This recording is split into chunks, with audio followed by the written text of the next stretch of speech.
হেই, কি অবস্থা সবার? আশা করি সবাই ভালো আছেন। আজকে আমি যে বইটা নিয়ে কথা বলছি, গরমের মধ্যে যে বইটা নিয়ে কথা বলছি, এটা হলো sapiens a brief history of human kind. এটা খুব মোটা একটা বই, খুব হিউজ তথ্যপূর্ণ একটা বই।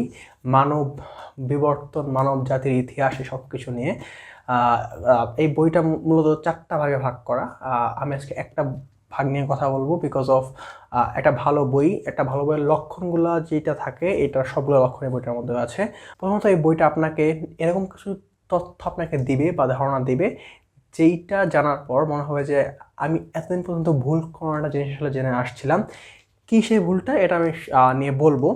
আর দ্বিতীয় কথা হলো যে একটা বই, ভালো বইকে আপনার অবশ্যই দ্বিতীয়বার পড়া লাগবে, এবং বইয়ের কিছু কিছু জায়গায় আপনি আসলে কন্ট্রাডিক্ট বা আপনি আসলে বইয়ের কিছু কিছু তথ্যের সাথে আপনি আসলে দ্বিমত পোষণ করতে পারেন, এবং তার সাপেক্ষে আপনি আসলে যুক্তিও দিতে পারেন। হ্যাঁ, এই একটা ভালো বইয়ের সাথে আপনি আসলে এই জিনিসগুলো করতে পারেন।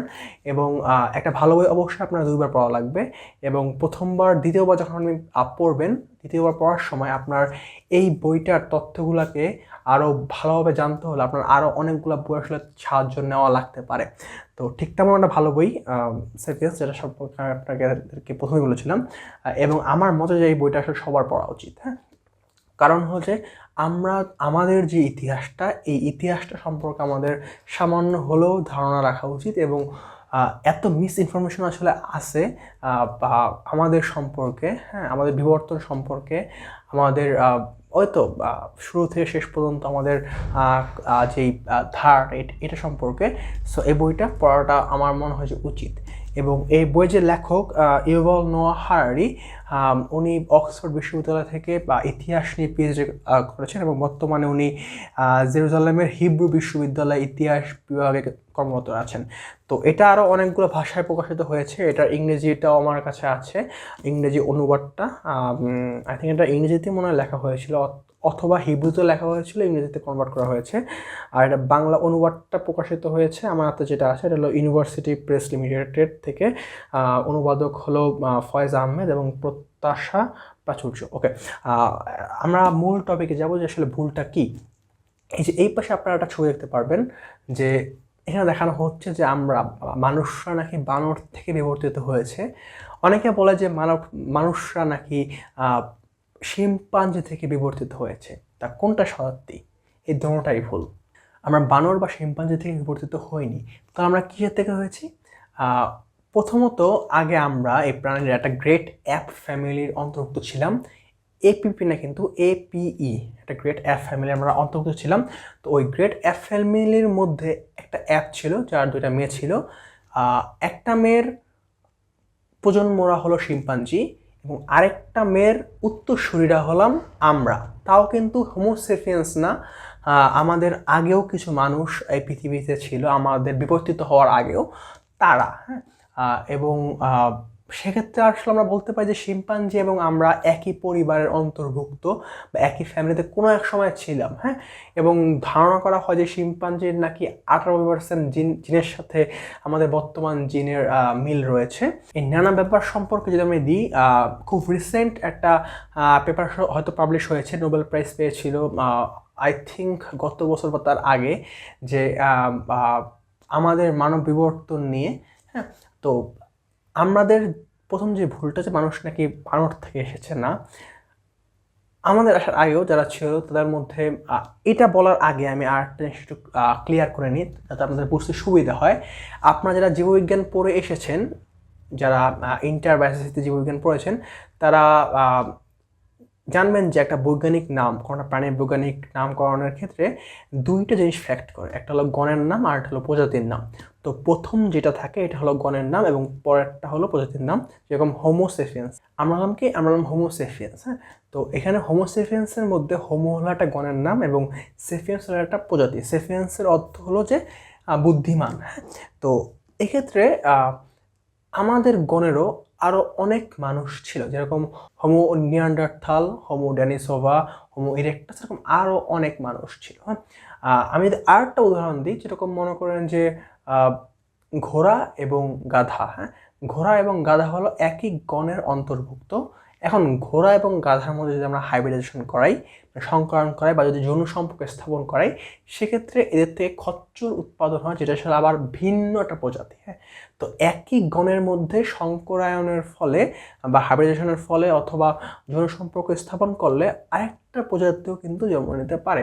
তো একই গণের মধ্যেও কিন্তু আসলে যেই হাইব্রিডাইজেশন এটা কিন্তু সম্ভব হয়। হ্যাঁ, তো আমাদের আগে যারা ছিল এদের নামকরণগুলা অনেক কারণে হয়েছে। যেরকম আমাদের নামকরণ সেফিয়েন্স, আমি বললাম যে আসলে আমরা জ্ঞানী, সেফিয়েন্সের অর্থ হলো জ্ঞানী মানব। হ্যাঁ, আবার মনে করেন যে হোমো ডেনিসোভা, হ্যাঁ, তারা ডেনিসোভা গুহায় বসবাস করতো।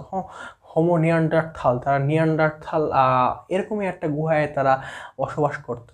তো এইভাবে আসলে আমাদের এই বিবর্তনটা হয়েছে, এবং এটা খুব ভালো একটা উদাহরণ যদি আমি দিই, যে আপনি বলতে পারেন যে আসলে আপনার কথা আমি কেন বিশ্বাস করব। হ্যাঁ, এবং এটি নিয়ে আসলে ধর্মীয়, সামাজিক নানা একটা মানে একটা ক্যাচাল রয়েছে। হ্যাঁ, এগুলো নিয়ে আসলে বলা একটা রিস্ক, তারপরও বলতে হয়। হ্যাঁ, সো আপনি যদি আফ্রিকান, কয়েকদিন আগেও আমি দেখেছিলাম যে আফ্রিকান যারা মানুষদের জিনোম সিকোয়েন্স করলে সেখানে 1-4% নিয়ান্ডারথাল, 6% ডেনিসোভা এরকম জিনের আসলে উপস্থিত পাওয়া যায়। হোমোসেপিয়েন্সরা বিবর্তিত হয়ে যাত্রা শুরু করেছিল আফ্রিকা থেকে। তো এই আফ্রিকা থেকে যারা যখন আরবীয় অঞ্চলে আসলো, তখনও কিন্তু ওই অঞ্চলে ভিন্ন প্রজাতির আসলে মানুষরা ছিল। হ্যাঁ, তো এখন তারা কোথায়? আমাদের পুরো পৃথিবীতে এখন সবাই হোমোসেপিয়েন্স, কোনো জায়গায় তো আমরা হোমো নিয়ান্ডারথাল বা কোনো ডেনিসোভা বা এরকম তো কোনো লোকজনদেরকে তো আসলে আমরা দেখতে পাই না। তারা আসলে কোথায়?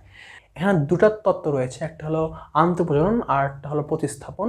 আন্তঃপ্রজনন বলা যায় আসলে প্রজাতিগুলা নিজেদের মধ্যে আসলে সংকরণ করেছে, যেটা আমি আগেও বলেছিলাম যে আসলে ঘোড়া এবং গাধার মধ্যে হাইব্রিডেশন করলে খচ্চর হয়। হ্যাঁ, অথবা হতে পারে যে আমরা যারা বুদ্ধিমান মানুষ তারা অন্যান্য মানুষগুলোকে প্রতিস্থাপন করে দিয়েছি, অর্থাৎ আমরা তাদেরকে মেরে ফেলে আমরা তাদের জায়গাটাকে দখল করেছি। এই দুইটারই আসলে অনেকগুলো প্রমাণ আছে। আমি একটা প্রমাণ অলরেডি বলেছিলাম যে আসলে আমাদের এই অঞ্চলে আসলে কিছু মানুষের জিনের মধ্যে তারাও পিওর হোমোসেপিয়েন্স না, জিনের মধ্যে এরকম নিয়ান্ডারথাল বা ইরেকটাস বা ডেনিসোভা এদের জিনও আসলে পাওয়া যায়। হ্যাঁ, তো এই দুইটা টপিক রয়েছে। এখন আমি যে জিনিস নিয়ে কথা বলবো এটা হলো মানব যে বিবর্তনটা আসলে কীভাবে হয়েছে। আমরা যদি শিম্পাঞ্জি বা বেনবোর দিকে তাকাই, আমরা দেখতে পাবো যে তারা আসলে 2 পা এবং 2 হাত দুইটাই ব্যবহার করে তারা চলাফেরা করে, বাট মানুষরা সাধারণত 2 পা দিয়ে আসলে চলাফেরা করে। এটাও কিন্তু আসলে বিবর্তিত হয়েছে। আদিম মানুষরা অনেক ক্ষেত্রেই আমার জানা মতে তারা 2 পা এবং 2 হাত ইউজ করতো, হ্যাঁ, চলাচলের জন্য। তো আমরা সাধারণত 2 পা ব্যবহারের কিছু উপকারও পেয়েছি আর কিছু অপকারও পেয়েছি। যেরকম আমরা খুব দূর থেকে আমরা অনেক কিছুকে দেখতে পারি, যেহেতু আসলে আমরা 2 হাত আমরা যদি ব্যবহার না করি সেক্ষেত্রে আসলে আমরা অনেক লম্বা হয়ে যাই। প্লাস আমরা এই হাতগুলো যেগুলো আসলে কোনো কাজে লাগছে না, আমরা এগুলো দিয়ে বর্ষা নিক্ষেপ, কোনো কিছু শিকার বা আগুন ধরানো অন্যান্য কাজেও কিন্তু আসলে আমরা ব্যবহার করতে পারি। অন্যদিকে এই 2 হাতের ব্যবহার আসলে আমাদের শরীরের ভার থেকে সরিয়ে ফেলার ফলে আমাদের সম্পূর্ণ ভারটা আমাদের কিন্তু আসলে মেরুদণ্ড এবং পায়েতে দেওয়া লাগছে। সো এর ফলে আসলে আমাদের স্নায়ুতে চাপ পড়ছে, স্নায়ু ঘনত্ব বেড়ে গিয়েছে, এবং আমাদের যে পিঠের রোগ, কোমরের রোগ, এই ধরনের রোগ কিন্তু আসলে আমরা দেখতে পাই। মেয়েদের ক্ষেত্রে জিনিসটা সব থেকে বেশি হয়েছে, বিকজ তাদের যে শ্রোণীদেশ এটা সরু হয়ে গেছে, ফলে বাচ্চা জন্মদানের সময় আমরা মাতৃমৃত্যুর যে হারটা এটাও কিন্তু আসলে বেড়ে গিয়েছিল একটা সময়। হ্যাঁ, এখন তো মডার্ন যেসব চিকিৎসা পদ্ধতি আছে তার মাধ্যমে আসলে এই জিনিসগুলোকে প্রিভেন্ট করা সম্ভব হচ্ছে। তো এই সুবিধা রয়েছে, এবং এর ভিত্তিতে আমরা এখন এই বিবর্তনটা কীভাবে হয় এটা যদি আমাদের বুঝতে হয় তাহলে আমাদের দুটো টপিক সম্পর্কে জানা লাগবে। একটা হলো ডোয়ার্ফিজম, আরটা হলো জাইগেন্টিজম। কি ডোয়ার্ফিজম ব্যাপারটা হলো যে যখন কোনো একটা অঞ্চলে খাদ্যের অভাব হয় তখন ওই অঞ্চলে সব বড় বড় প্রাণীগুলো রয়েছে, এরকম মনে করেন মানুষ, হাতি, হ্যাঁ, এরা আস্তে আস্তে ছোটো হতে থাকে, খর্বাকৃতির হতে থাকে, বিবর্তিত হয় বিকজ অফ ছোট শরীরের ক্ষেত্রে কম ক্যালোরি আসলে প্রয়োজন হয়। আবার জাইগেন্টিজম ঠিক উল্টাটা, যে কোনো এক জায়গায় যদি খাবারের অনেক বেশি আধিক্য থাকে ফলে ছোটো ছোটো প্রাণীগুলো আস্তে আস্তে বড় আকার বা বড় শরীরের দিকে আসলে বিবর্তিত হয়। এটা খুব ভালো উদাহরণ হলো যে হোমো ফ্লোরেন্সিস যারা ছিল, আমি যদি ভুল না করি, তারা আসলে ফ্লোরেস যে দ্বীপপুঞ্জে থাকতো। তো যখন সমুদ্রপৃষ্ঠের উচ্চতা এত বাড়েনি, তখন থেকে আসলে তারা ওই দ্বীপে থাকা আসলে শুরু করে।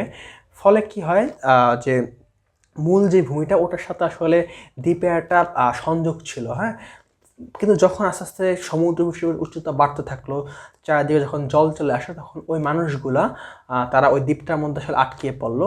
সো ওই দ্বীপে খাবারের আসলে ঘাটতি দেখা দিল, এবং ফলে কি হলো, ওই অঞ্চলে যে মানুষগুলো ছিল ওগুলো বিবর্তিত হয়ে আস্তে আস্তে ছোট হতে শুরু করলো। অনেক প্রাণী মারাও গেল, বাট ওই অঞ্চলের মানুষ আসলে বিবর্তিত হয়ে দেখা গেছে যে ওই অঞ্চলের বা ওই দ্বীপ থেকে যেসব মানুষগুলো পাওয়া গিয়েছে, মানে হাড় পাওয়া গেছে, তাদের উচ্চতা প্রায় 1 মিটার এবং ওজন প্রায় 25 কেজির মতন ছিল, হ্যাঁ। সো 1 মিটার একটা মানুষ, মানে একটা বড় মানুষ খাবারের অভাবে বিবর্তিত হয়ে জাস্ট 1 মিটার আসলে হয়ে গিয়েছে। সো এটা হলো যে বিবর্তনের একটা ধারা যে আসলে কীভাবে হয়, ঠিক এরকমভাবে আসলে বিবর্তিত হয়ে আমরাও এসেছি, হ্যাঁ। তো এখন যে কথাটা বলবো যে আসলে এত প্রকার প্রজাতি ছিল, তার মধ্যে মানুষে কেন আসলে টিকে আছে, হ্যাঁ। তো আমি বলছি যে সেফিয়েন্স শব্দটা হলো বুদ্ধিমান, আর হয়তো যে যারা হোমো নিয়ান্ডারথাল ছিল তাদেরকে বলা হলো শক্তিশালী মানব, তারা আসলে অনেক শক্তিশালী ছিল, হ্যাঁ। তো শক্তিশালী মানুষরা টিকে নেই, আমরা যারা বুদ্ধিমান তারা টিকে আছে কীভাবে? তো এটা ধারণা করা হয় যে দুইটাভাবে ঘটতে পারে, যেটা আসলে আমি আগে বলেছিলাম যে আন্তঃপ্রজনন এবং হলো প্রতিস্থাপন। কিন্তু শক্তিশালী মানুষদের সাথে আসলে যুদ্ধ করতে আসলে আমরা পারবো না, হ্যাঁ। তো এটার পিছনে আসলে কাজ করেছে হলো ভাষা, যে আমাদের এই পৃথিবী যে জয় বা হোমোসেফিয়েন্সদের এই পৃথিবী যে জয়, তার পিছনে সব থেকে বড় যে ভূমিকাটা, এটা হলো ভাষার, আর কোনো কিছু না। মানুষের বা বুদ্ধিমান মানুষের ভাষাটা ছিল নমনীয়, যা অন্যান্য প্রজাতি বা অন্যান্য সম্প্রদায়, হ্যাঁ, প্রাণীদের মধ্যে এটা নেই। আমরা তো দেখতে পারি যে আকাশটা চিল উঠছে, সো মা যে মুরগিটা উনিটা সংকেত দিচ্ছে বা কিছুটা বলতে, এটা শুনে ছানাগুলো আসলে মায়ের যে পাখনা বা ডানা নিচে আসলে আশ্রয় নিচ্ছে। বাট মুরগিটা কিন্তু এটা ক্লিয়ারলি ওদেরকে বলছে না যে ইগলটার কালার কেমন বা কত উচ্চতায় উঠছে বা কোন দিকে যাচ্ছে, এটা কিন্তু তারা আদান প্রদান করতে পারছে না। বাট আমরা যারা হোমোসেফিয়েন্স, তারা কিন্তু এগুলা বলতে পারি, তারা কিন্তু ডিটেলস আকারে কোনোটা জিনিসকে উপস্থাপন করতে পারি, এবং এটাই আসলে আমাদের এই পৃথিবীতে এখন পর্যন্ত টিকে থাকা এবং অন্যান্য প্রজাতি যেগুলো আসলে বিলুপ্ত হয়ে গেছে তাদের থেকে আমাদের যে টিকে থাকার যেই সম্ভাবনা, এটা আসলে বাড়িয়ে দিয়েছে। তো কীভাবে বাড়িয়ে দিয়েছে আমি আপনাকে বলি যে একজন নিয়ান্ডারথালের সাথে একজন হোমোসেফিয়েন্সের যদি যুদ্ধ লাগতো, তাহলে অবশ্যই নিয়ান্ডারথালটা জিততো। বাট 1000 হোমোসেফিয়েন্সের সাথে যদি 1000 নিয়ান্ডারথালের যুদ্ধ লাগে, তাহলে হোমোসেফিয়েন্সরা জিতবে। কীভাবে? কারণ হলো আমাদের এই ভাষার যে আদান প্রদান, এটা একটা লক্ষ্যবস্তু ছিল হলো কমন মিথে বিশ্বাস করা। কমন মিথ জিনিসটা কি? কমন মিথ জিনিসটা মনে করেন যেটা দেশ, আপনি কিন্তু বলতে পারবেন না যে দেশ জিনিসটা কেমন, এটার আকৃতি কেমন, এটার আকার কেমন। আমরা একটা ভূখণ্ডকে, একটা সীমানাকে আমরা হয়তো দেশ হিসাবে আসলে চিহ্নিত করছি, বাট এটার কোনো ফিজিক্যাল এক্সিস্টেন্স কিন্তু নেই। আমরা বলতে পারি আসলে গণতন্ত্র, আমরা বলতে পারি আসলে সমাজতন্ত্র, হ্যাঁ, আমরা বাঙালি জাতি, হ্যাঁ, এটা বলতে পারি, বাট এটা কিন্তু কোনো একটা ফিজিক্যাল এক্সিস্টেন্স কিন্তু আমাদের কাছে নেই। সো আমরা কিন্তু একদিক থেকে একটা মানে এটা কমন মিথে বিশ্বাস করছি যে আসলে আমরা বাঙালি। এখানে মিথ শব্দটা আসলে ঠিক কি না আমি বলতে পারবো না, বইয়ের ভাষানুসারে আমি আসলে বলছি যে আমরা বাঙালি, হ্যাঁ, আমরা বাংলাদেশি, আমরা এটা কিন্তু আসলে আমরা বলতে পারি। সো এই আমাদের মধ্যে যে আসলে কোনো একটা জিনিসের, কোনো একটা কেন্দ্রে বিশ্বাস করে নিজেদের সঙ্গবদ্ধতা, এটাই কিন্তু হোমোসেফিয়েন্সদের জয়ের একমাত্র কারণ। এবং আমি যদি বলি যে দুজন বিজ্ঞানী যারা আসলে সারাদিন রিসার্চ ল্যাবে কাজ করে, তারা যখন লাঞ্চ বা ডিনারের ক্ষেত্রে, তারা কিন্তু আসলে বিজ্ঞান বিষয়ক কিন্তু আসলে আলাপ আলোচনা করে না। তারা হয়তো তাদের পারিবারিক কোনোটা তথ্য শেয়ার করে, অথবা গতকাল কী মজার জিনিস ঘটেছে, অথবা তাদের দুঃখ সুখের এইসব জিনিস আলাপপত্র কিন্তু করে। এই যে পরচর্চা, পরনিন্দা, এই সম্পর্কে আলাপ, ওই সম্পর্কে আলাপ, এটাও কিন্তু মানবদেরকে বা মানুষদেরকে এই পৃথিবী জয়ের পিছনে বিশাল ভূমিকা পালন করছে। কারণ হলো আমাদের যে যোগাযোগটা, এটা আমাদের প্রতি একটা বিশ্বস্ততা তৈরি করছে। হয়তো 1000 নিয়ান্ডারথাল তারা থাকতে পারে, তারা শক্তিশালী, বা তাদের মধ্যে ওরকম কোনো একটা কমিউনিকেশন নেই যে যেটা তার সাথে তারা সঙ্গবদ্ধ হবে, বা সেই জিনিসটা আমাদের হোমোসেফিয়েন্সদের মধ্যে রয়েছে। সো এইভাবে আসলে আমরা এই পৃথিবীটাকে জয় করছি, সেটা প্রতিস্থাপন হোক বা আন্তঃপ্রজনন হোক। এখন আরেকটা খুব কন্ট্রাডিক্টরি টপিক নিয়ে আমি কথা বলবো, এটা নিয়ে আসলে বলা দরকার। আমরা কিন্তু আগে থেকেই পলিগামি, অর্থাৎ বর্তমান সমাজ ব্যবস্থা তৈরির আগে, বর্তমানে যে গ্রাম বা সমাজ তৈরির আগে আমরা কিন্তু আসলে দল হিসাবে বাস করতাম। হ্যাঁ, যে একটা দলে হয়তো 20 জন, 30 জন, 50 জন, হ্যাঁ, এরকম সংখ্যক লোক ছিল। হ্যাঁ, আমরা কিন্তু যে একেবারে একটা জনবসতি তৈরি করে কিন্তু আসলে আমরা বসবাস করতাম না। তো সেক্ষেত্রে যখন তখনও কিন্তু আসলে এই বিবাহের প্রচলন ছিল না। হ্যাঁ, তো তখন কি করতো, একজন নারীর সাথে অনেক পুরুষ সম্পর্ক স্থাপন করতো, যৌন সম্পর্ক স্থাপন করতো। ফলে ওখান থেকে উৎপাদিত যে সন্তানটি আসলে কার সন্তান এটা কিন্তু বিবেচিত হতো না। সো ওই দলের যারা পুরুষরা ছিল তারা সবাই ভাবতো যে এই ছেলেটা আমার। তো সেক্ষেত্রে এখানে আসলে কোনোটা ডিফাইন্ড ছেলে ছিল না। হ্যাঁ, যে আসলে এই ছেলে আমার, এই ছেলে তোমার, তোমার ছেলেটা তুমি দেখবে, আমার ছেলে আমিই দেখবো, তোমার চাপ কেন আমার উপর থাকবে, তেমন কিন্তু ছিল না। ওই ছেলেটা সবার ছেলে। হ্যাঁ, এবং সবাই তাকে আসলে পালন করতো, হ্যাঁ, বা আদর করতো। এবং বর্তমানে কিছু প্রজাতির মধ্যে রয়েছে যে আসলে তারা বহুগামিতায় বিশ্বাস করে, এবং তারা বিশ্বাস করে যে মনে করেন যে একটা মেয়ের সাথে যদি একাধিক ছেলে যদি সম্পর্ক স্থাপন করে, সো ওই ছেলের যে গুণগুলো থাকে ওই প্রত্যেকটা গুণই ওই ছেলেগুলোর যে গুণগুলো থাকে তার প্রত্যেকটা গুণই ওই পরবর্তী যে সন্তানটা আসবে তার মধ্যে থাকবে। এটা একটা প্রজাতির মধ্যে এখন আছে, প্রজাতির নাম আমি উপরে কোথাও একটা দিয়ে দেব। সো আমরা কিন্তু আদিম থেকেই আসলে পলিগামি। হ্যাঁ, আমরা কিন্তু বর্তমান বিবাহ ব্যবস্থার আগে আমরা কিন্তু পলিগামি ছিলাম। এখন তো আসলে আমরা মনোগামী হয়ে গিয়েছি বা মনোগামীর মতন আচরণ করছি। তারপর এটারও আসলে আপনি একটা প্রভাব দেখতে পারবেন যে বিবাহ বহির্ভূত যে সম্পর্কগুলো হয় মানুষ আসলে থাকতে পারে না। হ্যাঁ, তার আদিম প্রবৃত্তিতে আসলে ফিরে যেতে চায়। হ্যাঁ, তো এইটা একটা ব্যাপার যে আসলে আমরা কি মনোগামী নাকি পলিগামি, এটা আসলে ক্লিয়ার করার একটা ব্যাপার ছিল। হ্যাঁ, তো নেক্সট আমি যে টপিকটা নিয়ে কথা বলবো সেটা হলো, তো মানুষরা যখন এই পুরো পৃথিবীতে বিবরণ শুরু করেছিল প্রায় 70,000 বছর আগে থেকে, তখন এই ভূখণ্ড নানা ধরনের বড় প্রাণী ছিল, মানুষের থেকে বড় প্রাণী। তাদের নামগুলো আমি আশেপাশে দিয়ে দেবো ছবি সহকারে। তো এই প্রাণীগুলো এখন কোথায়? আমরা তো আমাদের প্রজাতিকে বিলুপ্ত করে দিয়েছি বা বিলুপ্ত হয়েছে, যে থিওরিতে আমরা যাই না কেন, আমরা অন্যান্য অন্যান্য প্রাণীদেরকে আসলে আমরা বিলুপ্ত করে দিয়েছি নিজেদেরকে টিকে থাকার জন্য। সো এটা আসলে কেন ঘটেছে? এটার কারণটা হলো বড় প্রাণীদের প্রজননকাল অনেক দীর্ঘ হয়। সো যদি এরকম হয় যে আমরা তাদেরকে হত্যা করছি, তাদের মৃত্যুর হার ওই প্রাণীটার প্রজননের হার থেকে বেশি হয়ে যায়, তাহলে কিন্তু ওই প্রাণীটা একসময় বিলুপ্ত হয়ে যাবে। এবং এখনও কিন্তু আসলে অনেক প্রাণীদেরকে আমরা হত্যা করি, এবং দেখা যায় যেগুলো আমরা যারা রিসার্চ টিম থাকে বা যারা বৈজ্ঞানিকরা থাকে যারা প্রাণী নিয়ে কাজ করে তারা আসলে এগুলোকে সেভ করার চেষ্টা করে, নানা ধরনের নিষেধাজ্ঞা দেয় এইসব প্রাণীদের উপর। বাট একটা একটা স্ট্যাটিস্টিক আমি যদি বলি, প্রায় অ্যাটলান্টিক মহাসাগরের র্যাং দ্বীপে ম্যামথটা প্রায় 4,000 বছর আগে বিলুপ্ত হয়ে গেছিলো সেপিয়েন্সদের কাছে। হ্যাঁ, এবং সেপিয়েন্সরা কিন্তু এভাবে আরও অনেক জায়গা তারা দখল করা শুরু করে দিয়েছিল। তারা কিন্তু শীতের যেসব জায়গাগুলো ছিল এগুলোতে কীভাবে টিকে থাকতে হয়, যেখানে অন্য প্রাণীরা আসলে পৌঁছাতে পারেনি, তারা কিন্তু সেই জায়গায় গিয়েও তাদেরকে বিবর্তিত হয়ে তারা তারা কিন্তু বেঁচে থাকার যেসব ট্যাকটিক্স এগুলো কিন্তু তারা শিখে নিয়েছিল। গরমের মধ্যে কীভাবে থাকতে হয়, যেরকম বর্তমানে আমি আছি, এটাও কিন্তু তারা আসলে শিখে নিয়েছিল। হ্যাঁ, সো আমাদের যেই বুদ্ধিভিত্তিক বিপ্লবটা এটা আসলে শুরু হয়েছিল ভাষার মাধ্যমে। এই ভাষার যে নমনীয়তা যেটা আমাদের মধ্যে প্রবাহমান, এটা যদি না থাকতো তাহলে কিন্তু আমরা আসলে এই পৃথিবীতে এখনও দাবি বেড়াতে পারতাম না। এবং ধরা হয় যে আমরাই এই পৃথিবীতে কম সংখ্যক সময় থাকব।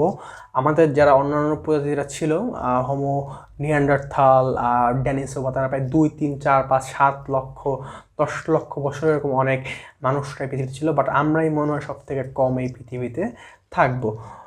তো এটাই আসলে এই sapiens a brief history of human kind বইয়ের প্রথম অংশের সামারি টাইপের একটা ব্যাপার স্যাপার আমি যতটুকু পেরেছি উপস্থাপন করতে। আর এগুলো আসলে একটু বোরিং টপিক। হ্যাঁ, যারা আসলে ইন্টারেস্টেড না তারা অলরেডি চলে গিয়েছে, কারণ হলো কোনো কারণ নেই। হ্যাঁ, সো আমি বই রিভিউ দেখার থেকে আমি আসলে বই পড়াতে বিশ্বাসী। হ্যাঁ, আমি আপনাদেরকে আসলে রিভিউ দেওয়ার কারণ হলো যে আসলে আপনারা যাতে এই বইটা পড়তে উৎসাহিত হন। হ্যাঁ, এর বই আসলে কোনো টপিক না। আমি বইয়ের বাকি যে 3টা পর্ব আছে বা 3টা যে খণ্ড আছে আমি সেগুলো নিয়েও ভিডিও বানাবো। এই বইটা পড়া আমার শেষ। সো দেখা হবে নেক্সট কোনো একটা ভিডিওতে। সবাই গরমের মধ্যে বেশি পরিমাণে জল পান করুন। সো এটাই, ভালো থাকবেন, টাটা।